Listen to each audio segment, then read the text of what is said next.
a team with big waves of pressing, big wave of long ball, big wave of fighting, big. Oke, teman-teman, kali ini saya akan kembali lagi yang membahas mengenai kabar terbaru dari timnas Indonesia, dan di sini pun saya akan fokus yang mengenai timnas Vietnam dan juga Indonesia. Nah, mengapa saya bilang timnas Vietnam? Karena memang setelah kekalahan dari Indonesia, ini ternyata teman-teman ya, sosok pelatih Philipp Trauser ini semakin tersudutkan. Dan banyak sekali dari media ya, kemudian supporter Vietnam ini juga sudah menggaungkan. Ya, mungkin sama seperti pecinta sepak bola nasional, jika sudah terlalu kecewa dan juga terlanjur kecewa, apapun yang memang bisa disalahkan pasti sangat besar untuk dicari dan digali kesalahannya. Nah, menurut saya Philipp Trauser ini saat ini sedang menjadi korbannya, karena memang dirinya dihujat, kemudian dirinya juga sampai baper ketika konferensi pers ya sebelum melawan Indonesia. Dia sempat baper bahwa sebenarnya untuk melawan Indonesia itu ketika mereka mendapatkan beberapa pemain keturunan dalam sepak bola itu hal yang wajar. Nah, ini seperti seolah berbanding terbalik dengan statement pemain yang mengatakan bahwa Indonesia banyak pemain keturunan, kemudian pemain naturalisasi, karena memang mereka tidak dipakai oleh negara yang awalnya dianutnya ataupun dimilikinya. Nah, ini memang sedikit berbeda ya, dan menurut saya kontra dan juga pro itu hal yang sangat wajar. Tetapi kalau dilihat dari sosok Philipp Trauser, ini memang sangat tersudutkan. Ini kalau di pertandingan selanjutnya ya, jika nanti Vietnam mungkin tidak mendapatkan kemenangan lagi di Stadion Maidin, ya menurut saya nasibnya juga akan semakin naas. Apakah dia akan diberhentikan atau tidak? Yang jelas ya, ini menunggu keputusan dan juga rapat dari Federasi Vietnam. Tetapi yang jelas menurut saya ya, apapun yang menjadi permasalahan Vietnam, kita harus melihat bagaimana internal timnas kita itu sendiri. Nah, timnas Indonesia untuk saat ini sudah sangat bagus sekali, teman-teman. Di sela-sela tensi tinggi yang memang dilakukan oleh media dan juga supporter Vietnam, kita melihat ya bagaimana euforia kemenangan, dan juga kita sudah tidak sabar melihat debut dari sosok Tom Haye dan juga Ragnar Oratmangun.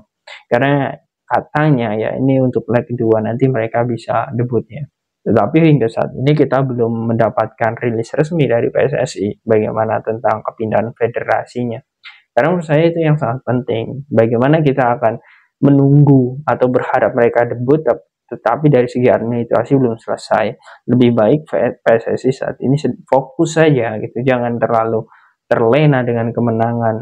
Jangan terlalu terlena. Kita harus fokus untuk di leg kedua nanti. Oke. Nah, kemudian ya teman-teman, kalau dilihat dari permainan tadi malam ya, ini memang sangat luar biasa. Indonesia mampu untuk bisa menguasai bola, mampu untuk mengalahkan shot on target. Tetapi ya, ini yang memang harus menjadi PR. Bagaimana untuk di leg kedua kita harus bisa meningkatkan penyerangan dan memperbaiki di lini tengah. Itu poinnya. Dan kalau dilihat saat ini memang untuk skala ASEAN ya, kita menurut saya ya, dengan kalahnya Vietnam 2 kali di Piala Asia dan juga Piala kualifikasi Piala Dunia, ini semakin membuktikan bahwa kita bisa untuk naik ya satu tingkat di atas Vietnam. Nah, ini poin plusnya. Oke, kemudian kita juga tidak boleh lupa bahwa sebenarnya Thailand ya, ini juga tadi malam ini imbang ya melawan Korea Selatan. Bahkan ini di kandang Korea Selatan. Ini artinya memang Thailand ini juga tidak bisa dianggap main-main untuk level Asia Tenggara. Jadi artinya di sini kita ya sebagai pendukung dan juga mungkin pengurus PSSI yang sudah melihat ya perkembangan timnas ini jangan cepat puas, karena memang kita masih ada beberapa proses lagi untuk bisa naik lagi, teman-teman. Nah, ini poin yang menjadi sangat bagus ya. Oke, kemudian ya teman-teman, apa yang sudah menjadi kemenangan timnas Indonesia ini menurut saya membuat para pemain Vietnam dan juga media-media Vietnam itu terbungkam ya. Mengapa demikian? Karena memang di sebelum laga ya, itu banyak sekali ya teman-teman pesiwar yang sudah dilakukan, termasuk ya bagaimana Indonesia diejek ya, dan dalam tanda kutip adalah timnas Belanda ya, karena memang semuanya pemain-pemain dari Belanda. Kemudian kita juga kurang persiapan masalah di stadion. Ya memang kalau untuk nomor 2 ini saya juga mengkritik ya. Ya menurut saya dengan persiapan yang seharusnya sudah dipersiapkan matang-matang, ini seharusnya bisa maksimal ya oleh panitia. Dan kalau dilihat memang stadion GBK itu tidak dalam kondisi terbaik. Bahkan kalau kita melihat di layar televisi, kalian bisa melihat bagaimana rumputnya. Ini memang bisa menjadi kritikan yang memang digaungkan oleh media asing. Dan kemudian yang selanjutnya ya, bagaimana Indonesia itu semakin lama itu memang hanya mengandalkan pemain-pemain keturunan, dan itu juga menjadi permasalahan bagi Vietnam. Dan menurut saya nomor 1 dan juga nomor 3 ya, ini menurut saya tidak perlu digubris ya.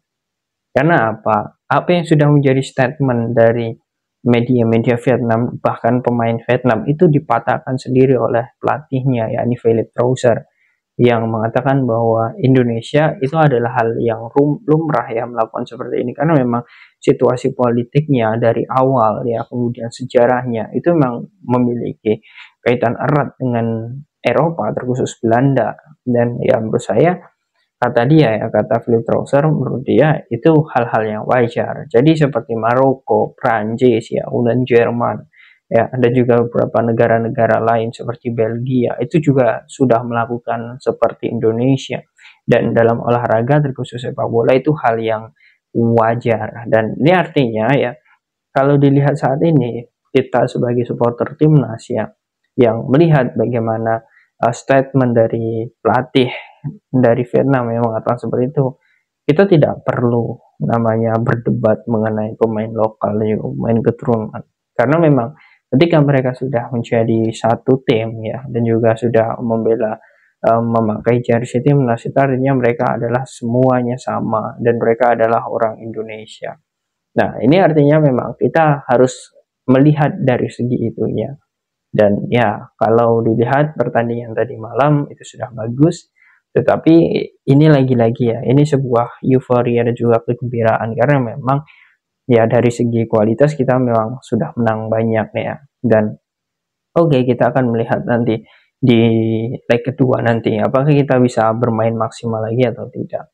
Yang jelas ya, situasi ini saya tekankan lagi-lagi ini akan lebih tinggi tensinya terhadap pelatih Vietnam. Ya semoga saja untuk leg kedua nanti Tom Haye kemudian Ragnar itu bisa bermain agar mampu membuktikan bahwa Indonesia mampu menang lagi.